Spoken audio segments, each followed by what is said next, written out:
Olá, boa tarde. Hoje é segunda-feira, 7 de dezembro, e está começando mais um Diário Legislativo. Aqui você fica por dentro dos principais assuntos em discussão na Câmara de São José dos Campos e confira os destaques desta edição.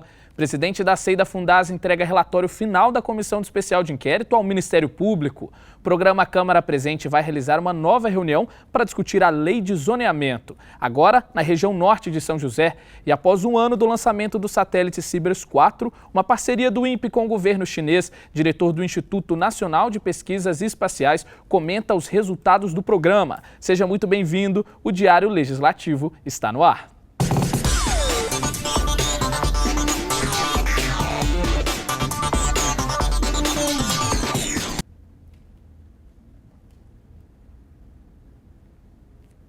A presidente da SEI da Fundasa, Comissão Especial de Inquérito, que investigou a dívida de cerca de 60 milhões de reais contraída pela instituição junto ao INSS, esteve no Ministério Público de São José dos Campos para entregar ao promotor de justiça do município o relatório final do trabalho da SEI. A gente confere agora na reportagem.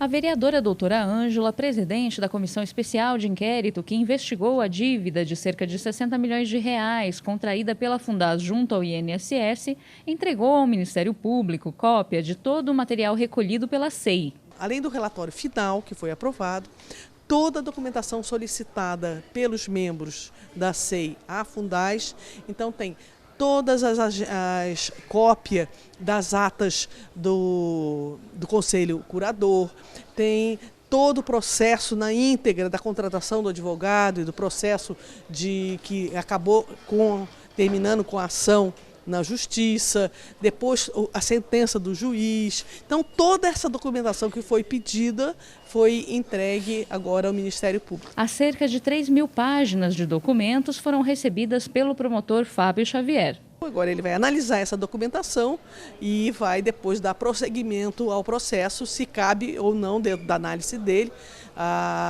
entrar com um processo civil, né? O programa Câmara Presente tem levado a discussão sobre o projeto de lei de zoneamento para várias regiões de São José. Ao todo já foram 6 reuniões e agora é a vez da região norte receber um dos encontros do programa. Acompanhe. Desde que o programa Câmara Presente teve início, os vereadores já se reuniram em 4 regiões de São José, Sul, Leste, Centro e Oeste, para discutir com a população a nova lei de zoneamento. Agora é a vez da região norte receber o programa. Representantes da indústria, da construção civil e de universidades também foram ouvidos.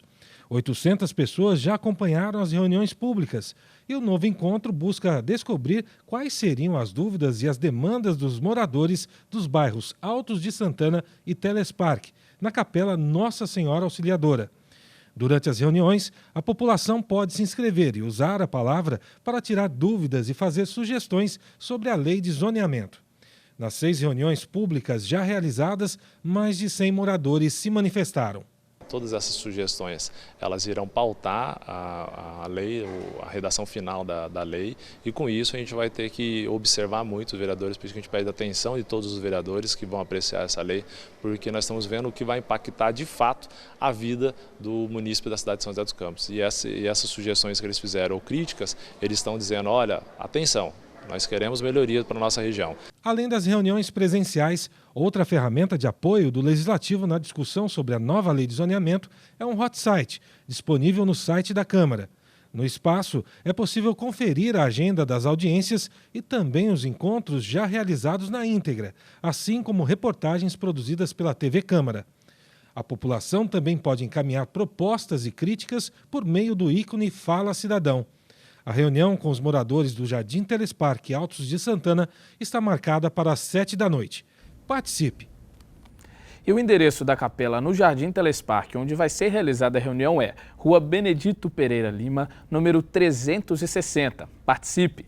E agora vamos falar de tecnologia. O lançamento do satélite Cibers 4, uma parceria do INPE com o governo chinês, completou um ano. E para lembrar essa importante data, nós preparamos uma reportagem para apresentar para você um pouco mais sobre esse satélite, que tem contribuído com as pesquisas espaciais realizadas pelo INPE.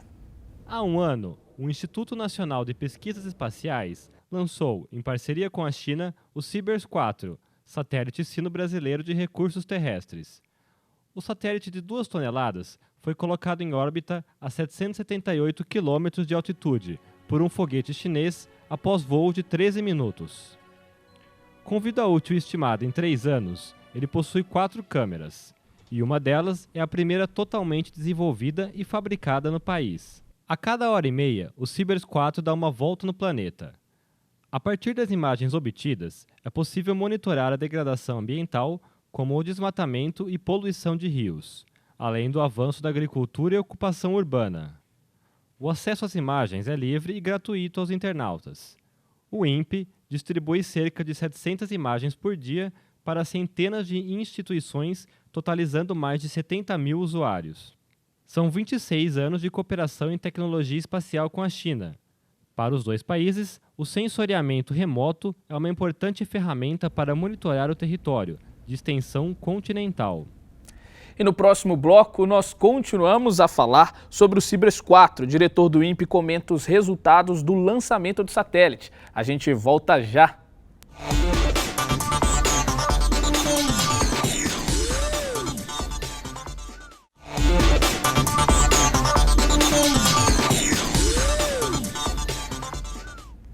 Estamos de volta com o Diário Legislativo. No primeiro bloco, você acompanhou nossa reportagem sobre um ano de lançamento do satélite Sibers 4. O satélite representou um avanço nas pesquisas espaciais realizadas pelo INPE e foi fruto de uma parceria entre os governos brasileiro e chinês. A repórter Beatriz Rosa conversou com o diretor do INPE sobre os resultados obtidos pelo satélite e tem mais informações para a gente. Muito boa tarde, Beatriz. Olá, nosso entrevistado de hoje é o diretor do INPE, Instituto Nacional de Pesquisas Espaciais, Leonel Peronde. Há exatamente um ano, o Brasil, em parceria com a China, lançava o Sibers 4, um satélite sino-brasileiro responsável por captar imagens do território e propor, a partir daí, algumas políticas públicas. Ao meu lado, Peronde, e eu gostaria de perguntar, nesse primeiro ano de trabalho, quais são os resultados? O Sibers 4, né, é resultado de uma cooperação que nós desenvolvemos com a China já há 27 anos. O primeiro satélite foi lançado em 99, o segundo em 2003, o terceiro em 2007, né? O quarto satélite foi lançado em 2013 e tivemos um problema devido ao último estágio do lançador, né, que perdemos esse satélite. Aí, fruto de um esforço muito grande das equipes técnicas, conseguimos integrar o Sibers 4, né, em um ano e lançá-lo então no final de 2014. Estamos completando agora, então, no dia 7, né, um ano da operação em órbita do satélite. O satélite está operando normalmente, é um satélite de 2 toneladas, ele tem 4 câmeras, sendo que 2 câmeras foram projetadas pelo INPE juntamente com a indústria nacional. Foram totalmente projetados e fabricados no Brasil, né?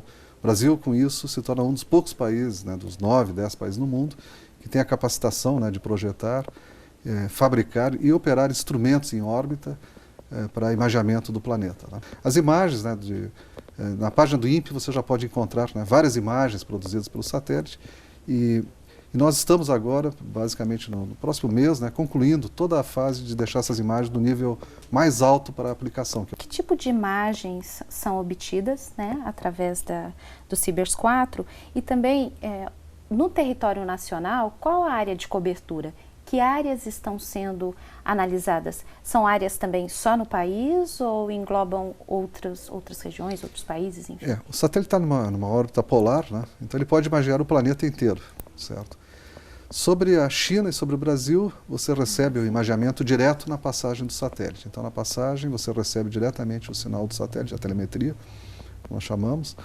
E na passagem, ele imageia com as 4 câmeras, né? Então, ele vai fazendo...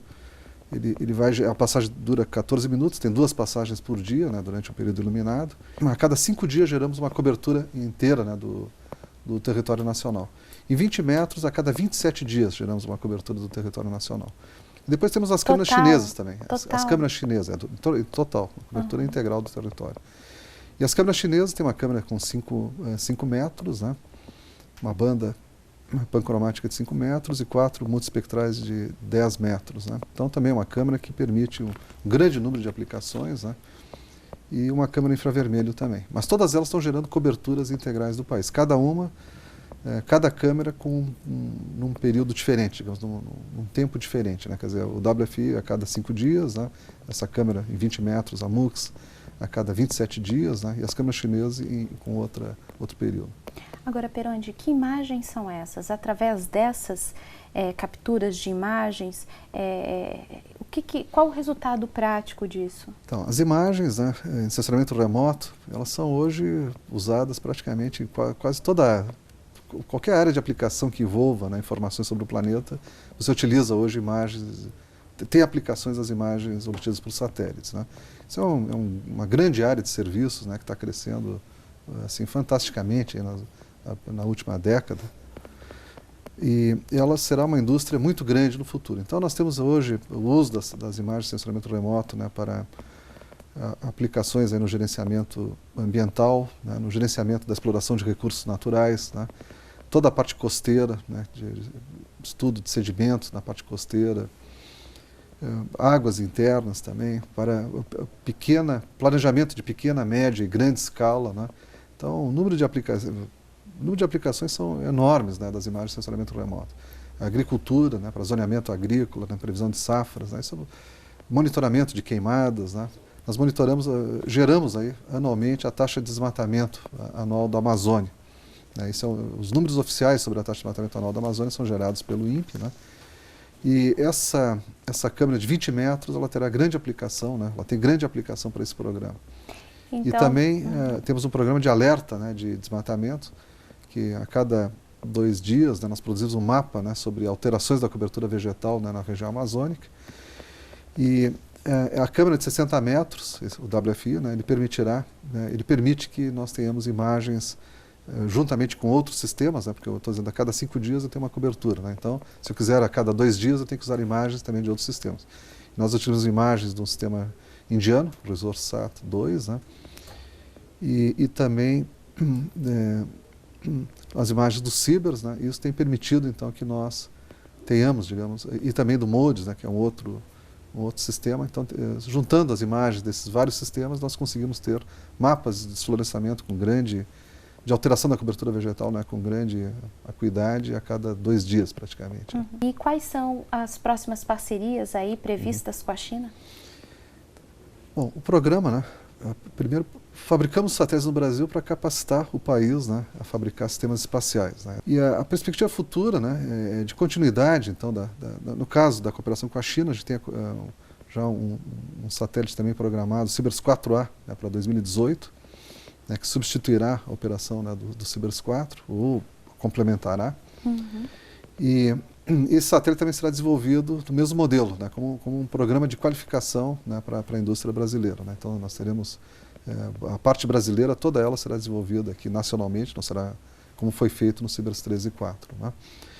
E temos também outros programas, né, como a Amazônia, que é um pequeno satélite, também todo ele desenvolvido no Brasil, né, com uma plataforma da ordem de 500 kg, né, o satélite como um todo, que também permitirá ampliar aí o volume de dados, né, de sensoramento remoto que a gente tem sobre o Brasil. Né.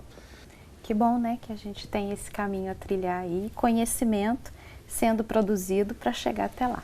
Temos que acreditar, né. Basta que se nós como sociedade acreditarmos nisso, nós seremos muito grandes na área espacial e no uso das informações da área espacial. Tomara. Muito obrigada pela entrevista. Ok, eu que agradeço a oportunidade. Muito obrigado. E muito obrigado pelas informações, Beatriz. E no próximo bloco o assunto é esporte. Fim de semana não foi bom para os times de São José e a gente acompanha tudo no Giro Esportivo. Até lá!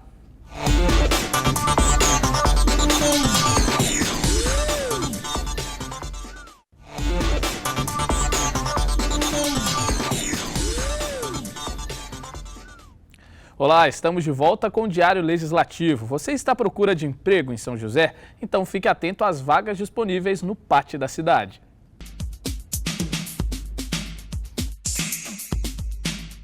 O PAT, Posto de Atendimento ao Trabalhador de São José dos Campos, tem oportunidades de emprego para açougueiro, ajudante de açougueiro, conferente de mercadoria, empacotador, fiscal de segurança, operador de caixa, operador de empilhadeira, repositor de mercadorias, técnico de manutenção industrial e vendedor interno.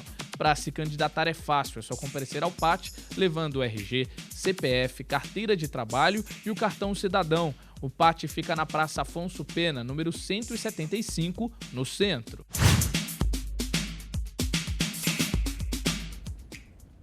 E nesse início de semana já tem atração aqui em São José. A gente confere na nossa agenda cultural.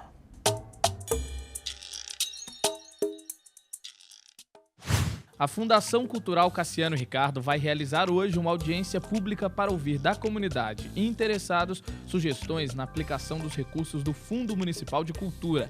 As propostas vão ajudar na elaboração do Planar 2016, que é o Plano Anual de Aplicação de Recursos do Fundo Municipal de Cultura de São José dos Campos. A audiência está marcada para as 6 da tarde. A participação é aberta a toda a comunidade.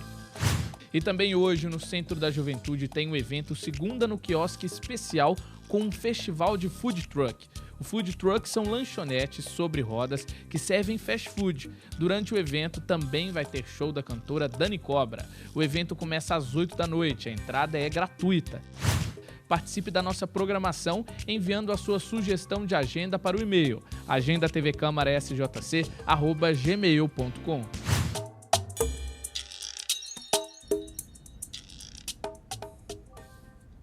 E agora é hora de saber qual é a previsão do tempo para essa segunda e terça. Durante a tarde desta segunda-feira, o céu se mantém nublado e são esperadas pancadas de chuva a qualquer momento. As temperaturas máximas chegam a 24 graus, mínima 17. Já na terça, o sol deve aparecer por entre as nuvens em curtos períodos do dia. A probabilidade de chuva é pequena, 30%, máxima de 25 graus, mínima 18.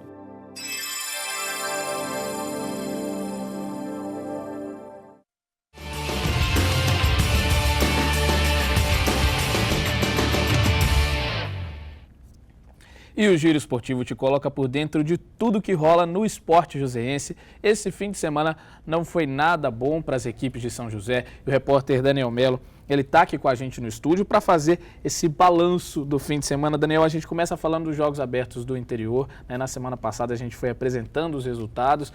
Terminou a competição, São José ficou em vice. São José foi vice-campeão. Boa tarde, Lucas, e aos telespectadores.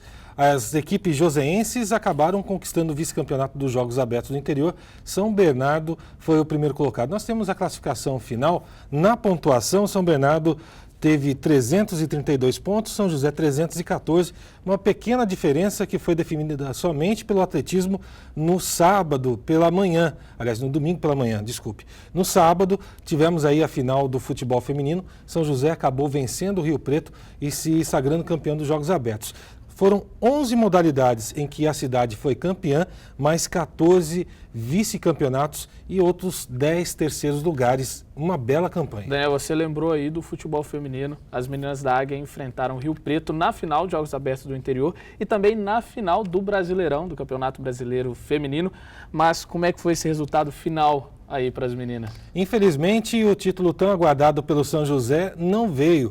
Na primeira partida, em São José do Rio Preto, a equipe do Rio Preto empatou em 1-1 com o São José. E no jogo, no Martins Pereira, ao qual a gente tem imagens de ontem à noite, o primeiro gol acabou sendo da equipe do Rio Preto. Darlene abriu o marcador e saiu comemorando num dia de muita chuva. Depois Chu, nessa bela cabeçada, acabou empatando a partida ainda no primeiro tempo, mas não teve jeito. A equipe de São José do Rio Preto acabou comemorando e muito este título inédito. E falando do futuro do São José, né? A gente sabe que terminou a temporada do São José. O coordenador Gustavo Assad falou sobre esta derrota e também o planejamento para o ano que vem, já que o Campeonato Brasileiro começa no próximo dia 20 de janeiro. Vamos ver. A perda de um time não pode trazer abalo, não é desespero, muito pelo contrário. Você tem que rever alguns pontos que pode ser melhorado, né? E aprender com os erros. E usar a derrota em si para motivar a gente. Para motivar. E como eu disse anteriormente, foi um ano colocado à prova e um ano que a gente fechou muito bem, foi positivo. A informação que nós recebemos ontem no estádio é de que os investimentos no futebol feminino manterão o mesmo patamar de 2015 em 2016. Daniel, a gente espera que 2016 seja um bom ano de títulos, né, para as meninas do São José. Mas agora a gente volta a falar dos resultados do fim de semana. O basquete perdeu? Infelizmente, o São José Basquete, na 6ª rodada do NBB, acabou jogando em Belo Horizonte e contra o Minas Tênis Clube, na prorrogação, acabou perdendo por 91-84. E o São José segue na competição com 50% de aproveitamento, são 3 derrotas e 3 vitórias. Joga no próximo dia 9 contra a equipe de Franca, no ginásio do Pedrocão, o lendário Pedrocão em Franca. Agora, no vôlei, né, São José acabou enfrentando outro time mineiro e o resultado também não foi bom, né? É verdade, São José não se deu bem com os mineiros nesse final de semana. A equipe do Sada Cruzeiro, em Contagem, recebeu o São José e a gente pôde ver no final de semana, inclusive temos imagens da TV aberta, que o São José acabou perdendo por 3-1, 25-16, 25-19 e 21-25 no terceiro set, 25-19 no último, e acabou tendo aí uma derrota na 8ª rodada da competição. Com esta derrota, né, o São José acabou colocando o Cruzeiro como líder da Superliga Masculina de Vôlei e volta a atuar dia 10 em Maringá contra a equipe do Maringá no ginásio Chico Neto. Bom, Daniel, a gente aguarda, a gente espera, né, que essa semana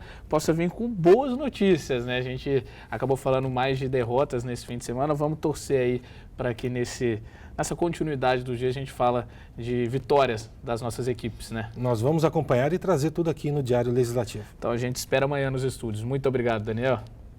E o Diário Legislativo fica por aqui. Muito obrigado pela sua companhia. Tenha uma boa tarde e até amanhã.